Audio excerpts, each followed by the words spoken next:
Chapter 4. Sunday, October 13th through Tuesday, October 15th. Hermione rode into her third week in the Cotswolds on a high, Draco's parting words to her after their kiss on Saturday night reverberating through her head. "You wreck me, Hermione Granger." Running began to grow easier as it once more became habitual. Hermione found herself investigating some of the trails that ran through the woods near her cottage, taking in the bright reds and oranges, and inhaling the aromas of the forest as if it were her lifeblood. With each step she pounded into the forest floor, she felt more and more like herself. After an early morning run on Monday, Hermione found herself in the mood to shop.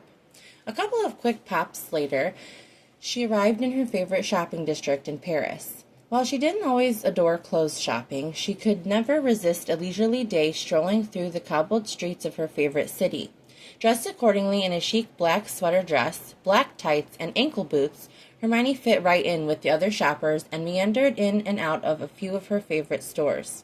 She found a few items for winter before stopping for an espresso and a fresh croissant at a little cafe with bright red awnings and a good view of the passers-by.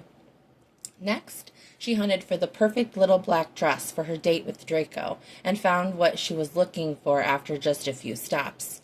A dress that would prove to him, just in case there was any lingering doubt, that she was no longer the ugly duckling of her youth.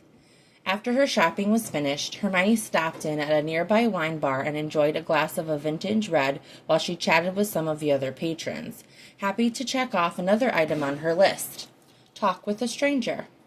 Her last stop of the day was to her favorite little Parisian restaurant. She sat outside enjoying a beautiful view of the Eiffel Tower, lit up and surrounded by a sea of brightly colored trees. It was late by the time she returned home, satisfied with the day and some pocket change well spent. On Tuesday, Hermione awoke full of ideas for her next novel. Bent on dedicating a chunk of the day to getting her thoughts onto paper, she headed over to the pub to get some lunch and work for the afternoon. She had already been working for over an hour when a tall shadow fell over her. "Hello there, love," Draco said, bending to give her a kiss on the cheek before slipping into the seat across from her. "Hey," she exclaimed, pleasantly surprised to see him. "So, has inspiration struck?" Draco gestured to her laptop and notebook, covered in her thin, haphazard script. "Yes, actually." Draco asked for more details, and she excitedly shared some of her ideas. He proved to be an excellent background to bounce ideas off of, and they continued to talk while he ate lunch. After an hour or so, Draco sighed reluctantly and let her know he needed to get some work done, but would she mind sharing the table? They worked for several hours, Draco making the occasional phone call, Hermione making the occasional inquiry for feedback. It was new territory for her, working alongside someone that was on the same intellectual level as her. It was a luxury she never thought she'd have. Draco begged off to go pick up Scorpius from kindergarten around 3, and Hermione headed back to the cottage for a well-deserved nap. This whole holiday in the Cotswolds thing was growing on her. Wednesday, October 16th. Wednesday began early with another morning run through the woods. The trees bore their fading leaves beautifully, the golden yellows, bright oranges, and deep reds creating a merry rainbow of welcome as she blurred past. The branches wove together in a canopy above the path, and Hermione felt that the trees must be nearly sentient in the way they shifted and called out to her.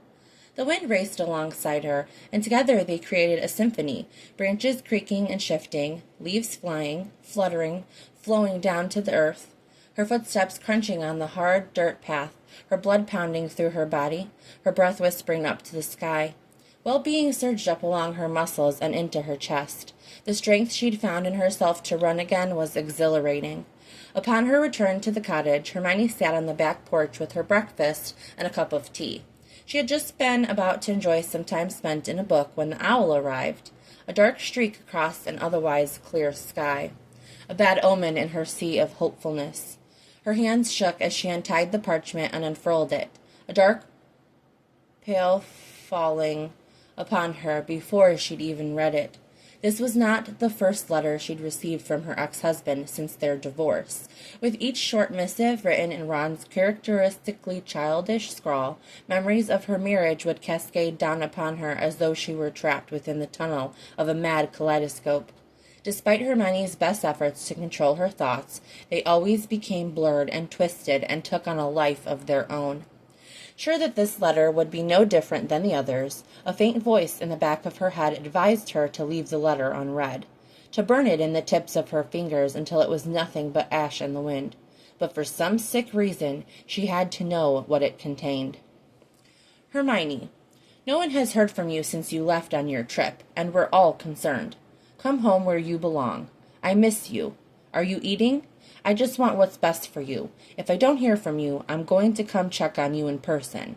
It's my duty as your husband to take care of you, and I haven't forgotten that. Don't let this fight between us ruin our relationship. Yours, Ron. Hermione stood from the bench and strode into the kitchen. She paced around the table, into the living room, and back to the kitchen, nausea whirling in the pit of her stomach. The parchment crumpled in her hand, and she hunched over the sink, staring out the paned window but seeing nothing. The fire that had begun in her stomach danced into her chest and raced up her throat. An acrid wave of guilt and anger with a touch of madness. She clutched at her throat, gasping for air, and slid down the counter until she was in a heap on the floor, sobbing and gagging. Suddenly, the good mood that had felt so very concrete only minutes before was a thing of the past. Hermione begged herself to remember. Remember that you can handle him. But that wasn't the problem. The problem was the pain that came from remembering how the person that should have loved her the most had hurt her more deeply than she could have imagined. Just the thought of Ron coming to find her made her sick. She sat on the kitchen floor for Merlin knows how long, simply trying to breathe.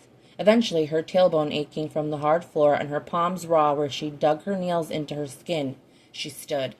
The letter fell from her clutched fist and floated down to the kitchen floor. Longing for the comfort of her bed, Hermione stripped down to her underwear as she ascended the stairs and burrowed under the comforter. The sun blinked at her from the window as she shut her eyes against the world, drifting into a sorrow-induced sleep. By the time she woke enough to pull herself from bed, it was dark. With only her fuzzy robe wrapped around her, she made herself a snack, avoiding the letter that still lay on the floor, and went back to bed.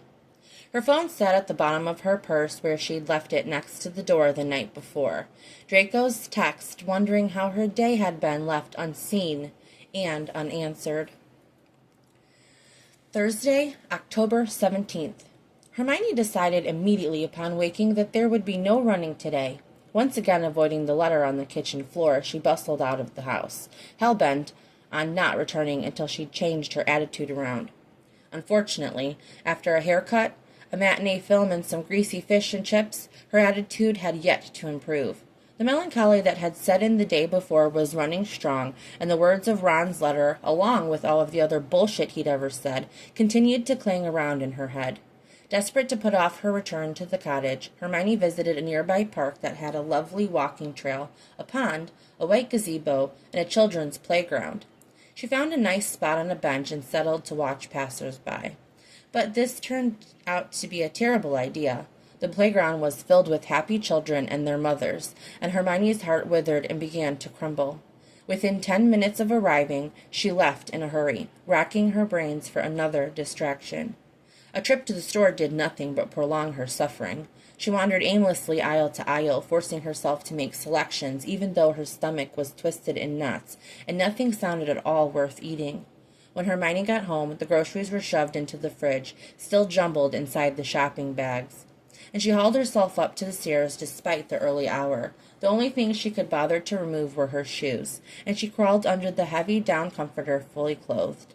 The covers were yanked up over her head, and she curled in a ball, wrapping her arms tightly around herself. It was hours before she finally fell into a fitful sleep, chock full of memories that had become living nightmares. Friday, October 18th. "Oh, you're home," he slurred, stumbling slightly as he headed towards her, reeking of fire whiskey and someone else's perfume. "What are you wearing anyway?" "You clearly forgot what tonight was, Ronald." "What was—" It was my award ceremony tonight for... Ron knocked over a lamp and yelped, cutting her off. Oh, please. You can't be upset over me missing some boring, practically fake awards ceremony, Hermione screeched in anger. Just because it was for a Muggle children's book doesn't mean it was a... fake? Hermione was being pulled along the ground by her hair, terror coursing through her as Malfoy Manor came into view. She kicked and thrashed even harder than before upon realizing where she was being taken, but was smacked upside the head for struggling, and her captor continued along the gravel path undeterred. Pain rocketed through her body, and Hermione clutched at her stomach in shock. When she pulled her hands away from herself, she stared down in horror at the blood that coated them. Her childhood home, the remains burned and crumbling, smoking rising to the sky, the vivid green mark of a snake and skull hovering tauntingly above it. Ron sat on their balcony with his work boots propped on the railing, a beer in his hand. Bottles covered the table, and old crisp bags littered the floor. Hermione slid open the door and peered her head through. Just wanted to let you know I was home, she said quietly, but the next leg of my book tour begins in 2 days. It's been going really well, so my editor booked more cities for us to visit. Ron said nothing, but turned to look at her with blank eyes. She didn't bother coming any closer. What was the point? Even so, her heart sank in her chest when he looked away from her without even a word in greeting. A poisoned knife began slicing into her skin, her own blood-curdling screams ringing in her ears. Pain slid through her veins like she was on fire. She was burning to death from the inside out. What kind of person has a miscarriage and doesn't even cry? She's a nightmare, honestly. It's no wonder hasn't got any friends. You never even wanted this baby with me. It's your fault that we lost her, Hermione. A finger pointing at her, jeering, his face filled with disgust. What have you done, Hermione? She passed through a courtyard filled with corpses and acromentulas, darting between bolts of red and green, the air filled with smoke that stung her eyes. A forced cough escaped her lungs, and she tripped, her knees hitting the hard stones beneath her. The gnarled hands of a werewolf grabbed her shoulders and flipped her onto her back before landing on top of her, groping her and grabbing her throat, squeezing until... Hermione woke with a start and sat bolt upright, her chest heaving. She ripped the covers off and tore at her clothes as though they were choking her. Gagging, she rushed to the bathroom, and barely made it before she threw up, her body purging the nightmares of its own accord. Despite it being 3 a.m, she knew there would be no chance of returning to sleep. A hot shower and a cup of tea did little to ease her mind, though they did help to calm her erratic heartbeat. Unable to bear keeping the memories locked inside her brain, she dug out the sketch pad and charcoal pencils she always kept on hand and pushed the coffee table to the side of the living room. Her things spread out on the floor, she went to work. Sketching had always been second to her writing for Hermione, but sometimes it helped her to process things that couldn't be put into words. Scenes from the war, conversations with Ron, nightmares that her mind had concocted on its own, they were all game. One by one, the dreams that had flooded her subconscious flowed through her fingers and onto the pages before her. By the time she had exhausted herself and used up all of her paper, her hands and face were covered in charcoal smudges, her eyes bloodshot and tired. With a flick of her wrist, the pages rose into the air in a whirl and were stuck to the living room walls between the kitchen and the bookshelves, where she could stand and look at them. The scenes were all intimately familiar, but sometimes they felt as though they had happened to someone else. She stood and looked at her wall of demons in 2D for a long time, her mind far away. The rest of the day passed by in an exhausted haze. Her soul wrung out. She continued to avoid the letter that lay on the kitchen floor and didn't even think of her phone, which now lay dead in her purse, with more missed communications from Draco. The sun set on Friday with Hermione already in bed, her mind a blank stretch of canvas, so exhausted from the pain that she simply thought of nothing at all. Saturday, October 19th. Hermione trudged up the stairs of their walk-up, a suitcase in one hand, her large handbag in the other. She had just finished the last of her book tour and was coming home for the first time in over 2 months. She and Ron had had no contact since that day she had come home from the first part of her tour, when he hadn't been willing to even greet her hello. She had sent him letters and had spoken with Ron's family, but there had been no response from him personally. Unsure of what kind of reception she should expect upon her arrival, she unlocked the door with hesitancy and stepped into the apartment. The place was completely trashed, but that wasn't at all surprising. What was surprising were the sounds coming from the bedroom. As if in a dream, Hermione shut the front door quietly and set down her bags before crossing to the bedroom, where the door stood ajar. With a loud creaking, it swung open, and there was her husband, fucking another woman from behind. Maybe it shouldn't have been a surprise, but it was. Ron's eyes slid to her, and he looked at her with a cocked eyebrow. "So he finally decided to come home, huh?" With rehearsed nonchalance, he pulled out from the other woman's cunt. Didn't realize that was today. As though it was no big deal for him to be sleeping with someone else. As if he didn't know precisely when she would be coming home. "Get out," Ron told the blonde flippantly, and the other woman looked between the two of them for a moment before grabbing her clothes and apparating away in a huff. "I can't believe you'd stoop this low, Ron," she hissed, glaring as he put on his pants. "Oh, please, like you weren't sleeping around on that tour of yours." He shrugged on his pants and pushed past her on his way to the kitchen. "You were gone for months, Hermione." "Of course I wasn't sleeping around. I would never cheat on you. Never." "It doesn't matter if you did or not. What you've done is worse. So much worse," he raged, finally losing his cool. "Seriously? And what exactly did I do to deserve this, Ron? You never wanted our baby, and it's your fault we lost her. You didn't even cry afterward, Hermione. What kind of person doesn't even cry after they've had a miscarriage? And then you wouldn't speak to me, and then you just left. You left me, so don't try to pretend otherwise." Hermione's chest heaved, and she struggled to contain the rage that was simmering inside of her. She wanted to remind him of the letters she'd sent to him while she had been away. It wasn't as if she had ceased all contact. He could have joined her on the weekends or evenings, but had chosen not to respond to a single letter. She wanted to tell him that she had been thinking of leaving him for months, even before she accidentally got pregnant. But what would be the point? She had walked up to the steps uncertain how the relationship would proceed, but he had made the decision quite easy for her. "I want a divorce," she told him without hesitating. In finality, Ron's face twisted and he laughed humorously. "Just tell me where to sign." "Good. Now get the hell out of my flat. I'll have your stuff sent to the borough within the week," she informed him. Ron looked at her incredulously. "Are you fucking kidding me? Your flat?" "Yes, my flat. I've paid for it, and my name is on the lease. Now get out before I make you." Hermione bared her teeth and twirled her wand in her fingertips. Ron's face had escalated to a deep red, and he was visibly shaking in anger. But even Ron wasn't stupid enough to come any closer when she was armed. He'd never been a match for her, and everyone knew it.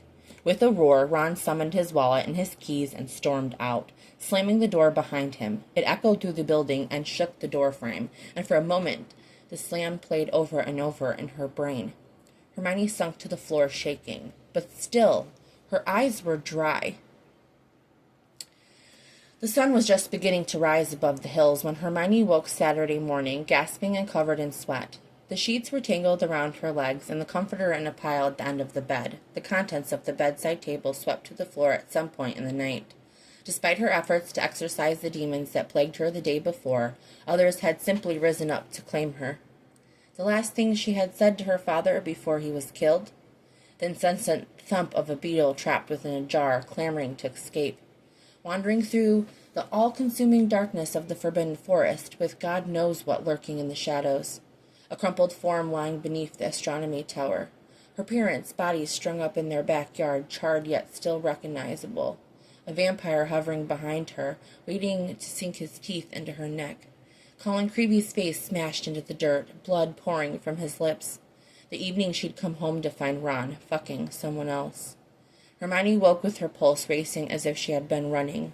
Although the darkness outside was beginning to brighten, everything was still dim and still within the cottage. She felt around for the wand she had kept beneath her pillowcase, and also grabbed her spare, the one that was always either strapped to her calf or lying just beneath the mattress, and held them both at the ready, arms shaking. She pushed back the sweat-soaked hair from her face with an elbow and listened intently for any noise that may be out of place. Hermione's logical mind awoke and told her that nothing was amiss, but it wasn't strong enough to drown out the raging paranoia that had flooded her body. She slipped out of bed, the hairs on the back of her neck standing tall, as though something might be waiting for her right outside the door. Silencing the door non-verbally so that it couldn't creak, she swung it open and checked both directions before heading down the stairs to investigate the rest of the house. All the doors and windows remained locked, and there was nothing out of place. There had been no ding on her words. "They're just memories, Hermione. You're safe." Trying to quiet her racing mind, Hermione turned on all the lights, clicked on the telly, and made a cup of tea. Slumping down onto the couch, Hermione mindlessly watched the weather report and tried to breathe normally. Just breathe. Breathe, breathe, breathe. Finally, calm enough to doze, Hermione slipped further down the couch and fell back asleep, both wands still clutched in her hands, her tea growing cold on the table. It was a few hours later when she woke, the sun now high in the sky, drowsy and cotton-mouthed from all the sleeping she'd been doing. She made her way groggily through her morning routine before settling back down on the couch with a cup of coffee and a light breakfast. She was just about to change the channel away from the news when she heard the date and time. With a yelp, Hermione jumped up, frantically searching for her purse. Today was the date. She was supposed to go on a date with Draco. It took an inordinate amount of time to find the damn phone, and then the charger, and then to get it plugged in. She sat anxiously waiting for it to light up, tapping her foot as it charged. It wasn't until several minutes later that the messages came in. Wednesday. Hey, Hermione, how's your day? Yesterday was fun. Thursday.